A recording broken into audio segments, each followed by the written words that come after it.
All right, so I got my man Adrian Fedkiw. He's going to hop on here in just a second. As a matter of fact, I'm going to text him right now, and he is going to hop on. We're going to talk some Eagles. And I just want to say this from the jump. Adrian came on a couple months ago, and he was hitting me up. Yo, I want to be involved. You're doing great things. I was, listening to you on the show. Anything you could do to get me involved, please do. And I hit Adrian up and I said, look, man, I'm interested. Here's what I'm going to tell you. Don't sell me shit. Don't sell me something that you're not going to do. I want you to deliver. And this kid has gone above and beyond. I mean no disrespect by saying kid. He's a Temple alum. He's kicking ass and taking names from the area. And this is his first time on the Philly Influencer podcast. And it is the one, the only, Mr. Adrian Fedkiw. Adrian, how you doing, my man? What is up, man?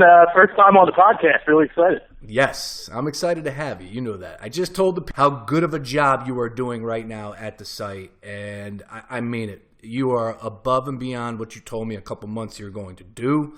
I think the site has taken on a new, just a new feel, a new vibe since you've come on. Our coverage is top notch. I will put your coverage up against anybody and everybody that covers the Eagles in the city. I'll tell you right now, for the people that are just, there's, and we're going to talk about this, Adrian, in just 1 second, but there's not the biggest buzz when it comes to the Eagles this year in 2016, obviously, versus what we were last year with Chip Kelly. There's a lot of reasons, and I'll get your take on that. But for the people that maybe are just starting to get the vibe going, like, oh, shit, Eagles training camp is here, you did an unbelievable job of breaking down every single group, every single linebackers, defensive backs, whatever it may be, running backs, quarterbacks, special teams. If you want to get caught up on everything Eagles, go to PhillyInfluencer.com. Check it out right now. Catching Up with the Birds by Adrian Fedkiw, and he listed every single unit right there for you. Outstanding job, my friend. Thanks, brother. And to tell you the truth, man, I mean, I've been bringing it, but August 1st, we haven't even started yet. And the preseason, Eagle season, that's where I'm really going to shine. I can't wait. I can't wait for this site, man. Yeah. No, it's exciting, and I can hear it in your voice, and that's what it's all about. Everybody involved at the site believes. There's Candace McLean, who we just brought on for sports or for social and culture. She's doing a great job. Nick Bacone, come on, the editor, he's been doing it, big since day one. Andrew Martin. We got Seth. Everybody involved, and I don't mean to miss anybody. We got the digital guys over there with Ant. Everybody involved. So we're rolling full speed ahead with the redesign on August 1. Can't wait for that. I already told the people about that, and I can hear it in your voice, and it means a lot to me, Adrian. All right, so let's talk some birds, my friend. What's your thoughts on what that first question I just threw out there? Not a lot of buzz. Do you feel the same way?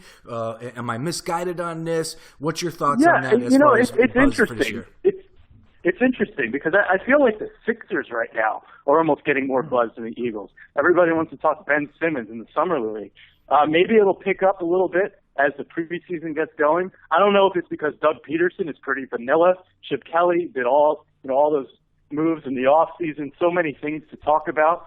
I don't know if that's what it is.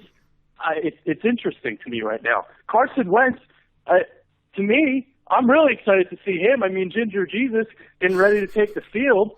And there's no buzz. It's a little crazy. Well, you said the Sixers. We love football. Yeah, you're right about that. You said the Sixers and Ben Simmons. So I have to ask, if Carson Wentz was the starting quarterback, would we have more buzz for this upcoming Eagles season? I think I do. Yeah. I believe that. Yeah. Sam Bradford is the starter. Everybody's just assuming that Wentz is going to be basically a redshirt freshman, not even really seeing the field. So we're only really going to see him in the preseason. Unless the Eagles, start off real bad, say 2-6 or something, maybe we'll see Wentz out there midseason. But it's crazy. Nobody even wants to talk Eagles. Well, even on our show, everybody wants to talk about the Sixers right now. Sure. Right now, Yeah. it's July. It's still July. But once we start getting a taste of that preseason game and we get an actual opportunity to see whether it's Chase Daniel or Carson Wentz or Sam Bradford steps up and he looks good out there in this system, because you never know. At the end of the day, last year, Sam Bradford, I'm not going to go ahead and go to battle for him. 19 touchdowns, 14 interceptions, 65% completion percentage, a lot of that inflated because of Chip Kelly's offense. However, I think he could have a good season. This is an important season for him. If he can remain healthy, I think he could put it together in this offense. Again, this is all guessing because I don't know what Doug Peterson's offense is, but in my opinion, I think it's going to be a little underneath, a little dink and dunk, try and get the run game going, just really take the pressure off Sam Bradford's shoulders. Well, the way that Doug Peterson likes to play is slow and methodical. We're going to see a lot of elongated drives, the complete opposite of Chip Kelly. You look at the plays run per game. Chip Kelly's offense last year, they were second. You look at Kansas City, they ran the second fewest plays per game. So we're going to see 10 to 12 to 14 play drives. You're going to see like 5 to 6 minutes get drained off the clock. And that's what kind of Sam Bradford, that's the kind of ball he likes to play. 3rd and 3, 3rd and 4, 3rd and 5. Throw it underneath, throw the quick slant, the crossing route. So we're going to see a lot of that. And mentally, we know that Bradford's got a head on his shoulders. So he's going to have the ability to audible, use his smarts, and that's going to help him this year.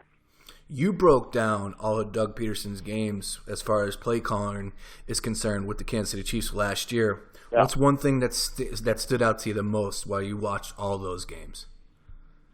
Well, obviously right now the receivers aren't the greatest on the Eagles.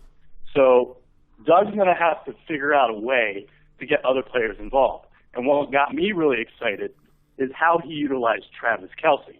And that brings us to Zach Ertz. Because Kelce, he lined out wide. He lined out as a tight end. He was in the backfield as a halfback. He lined up in the slot. And I think we're going to see that with Ertz this year, just lining up everywhere. So we're going to see some of that. We're going to see some of Sproles lined out wide. So a lot of different things, creative things from Peterson, I think we'll see. All right. What about running back situation? Now, it's a little interesting. Obviously, Ryan Matthews, this has been his MO all throughout the course of his career. I mean, he's an injury-prone running back. I said it when Chip Kelly went after him. I said he's a name that everybody wants to brag about, to say, oh, Ryan Matthews, he could rush for 1,000 yards, blah, blah, blah. But bottom line is he is injury-prone. Here he is getting ready for training camp. He hurt his ankle. He's going to be back. He'll be back in time for September 11th, so I'm not worried about that. But what type of impact will the running backs have in Doug Peterson's offense this upcoming season? Well, if Matthews gets hurt, a lot's going to depend on possibly Wendell Smallwood, fifth-round pick out of West Virginia. Because the problem is Darren Sproles, you're not going to see him carry the ball more than 10 times a game. So there's not a guy that can really take the bulk of the carries. You're going to have to divvy it up between three guys, Barner, Smallwood, and you got Sproles. So Smallwood's going to be a guy to watch in the preseason. He's like a one-cut type of runner. He's been getting a lot of hype during training camp, during the spring. So we'll see what he can do. He's got a pretty good slashing ability, some jump cutting. So he's the guy to watch. Good out of the backfield as well. So that's the guy to keep an eye on. Okay. Well, tell me a little bit about the linebacker position as we switch sides and we go over to the defense. Woo. Yeah, what's happening right there? And obviously with this report that came out of Miami with Nigel, the new linebacker from Buffalo that's played under Jim Schwartz. This was his guy. They didn't pay him a ton of money, but they brought him in here to be a starter. That's for sure. What's the latest with him, and what can you tell me about that unit in general? I mean, I'm concerned about the linebacker position as a whole for the Eagles this year. Yeah, I mean, the starters are solid. Obviously, we've seen the potential in Jordan Hicks last year. You got Kendricks, you got Bradham. Starting trio is pretty good. The problem is neither of those guys have ever gone through a 16-game season without getting injured. So you look at the guys behind him, and it's bad. It's you got Najee Good. He's probably your best option, and that's no good. So you got Joe Walker. He's like a 7th-round rookie. Got Mike Tavares, Quentin Cowles. These are undrafted rookies. So if we see some injuries at linebacker, major concern. Fingers crossed at that point in time. Yeah. Well, Jordan Hicks. Good. Jordan Hicks had a great start. Obviously came out of nowhere. Nobody really counted, or no one expected the production of what he was able to do. And he went out there and just dominated when he was on the field. It was very unfortunate that he got hurt in that Cowboys game. But can we expect that same type of performance this year for Jordan Hicks? I think he's a stud in the making. I really do. His ability to read and react, he's got good closing speed. The way he can play in zone coverage, taking the tight ends out of the game. So I think he can do a lot of different things. He's just got to stay healthy, and that's been a problem his whole career, going back to college. That's why he was a third-round pick last year. Sure. He could have been a first-rounder had he stayed healthy throughout his college career. Secondary. Let's talk cornerbacks, man. Let's talk cornerbacks. What can you tell me about that position? I mean, everybody wants to go nuts over Rowe, and he's not going to be starting. Yeah. It's July. They haven't even put pads on. I think the coaches are trying to light a fire underneath his ass right now. But is there a chance that he's not the starter, and who will be the starting cornerbacks if that's the case? Yeah, you're looking at three guys. You're looking at Leotis McKelvin, Nolan Carroll, and Eric Rowe. I'm a big Rowe guy. I like his physicality, the way he plays. He's like a press corner. He's really good at tackling, so he's going to bring the receiver down. McKelvin's the guy to watch. I mean, heard a lot of heads during the spring. He had his best season under Jim Schwartz in 2013. He was rated as a top 10 cornerback according to Pro Football Focus. However, you want to take those rankings, but he's the guy to watch. Carroll, we'll see how he comes back from that injury, but I think we'll see Rowe step it up a little bit. I think we'll see Rowe and McKelvin as the starters. Is it too early to ask you for I don't want to go full prediction, 16-game prediction here with you, but what I want to ask you is this. What they lead off September 11th with the Cleveland Browns. Then I believe they go to Chicago Monday night. I'll be in Vegas for that. Monday night in Chicago. And then the third game, is the Steelers at home and then the bye week. Those first three games, what's your prediction? If we can win Chicago, I'll say 2-1. Even though Le'Veon Bell might be out, it looks like he's going to be out for that Pittsburgh game. I'll go with 2-1. The Cleveland game, I'll just say this. Last time we played Cleveland, barely beat them. We struggled against Jacksonville a couple of years ago. So by no means is that a gimme game. Sure. We kind of come out of the gates. We start a little bit slow, but we do wind up winning these games. But Chicago, that's the game we got to win. We got to start 2-1 because that schedule, it starts getting real tough after that. You're right about that. You are right about that. And I'll tell you what, if RG3 is that starting quarterback, if he's able to make it through the preseason, which he will be the starting quarterback with the Cleveland Browns, if he's able to make it out of preseason healthy, he's going to be possessed. He's going to be out there to prove people wrong, going up against the Eagles, NFC East. He knows the Redskins fans will be watching. He will definitely be out there to prove people wrong. We know how RG3 operates. That is not an easy game to open up with at home September 11th.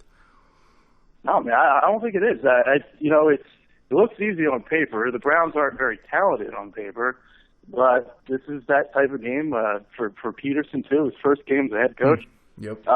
It might be, I think we'll win it, but it's not going to be pretty by any means. I think we'll, be kind of like that Jacksonville game.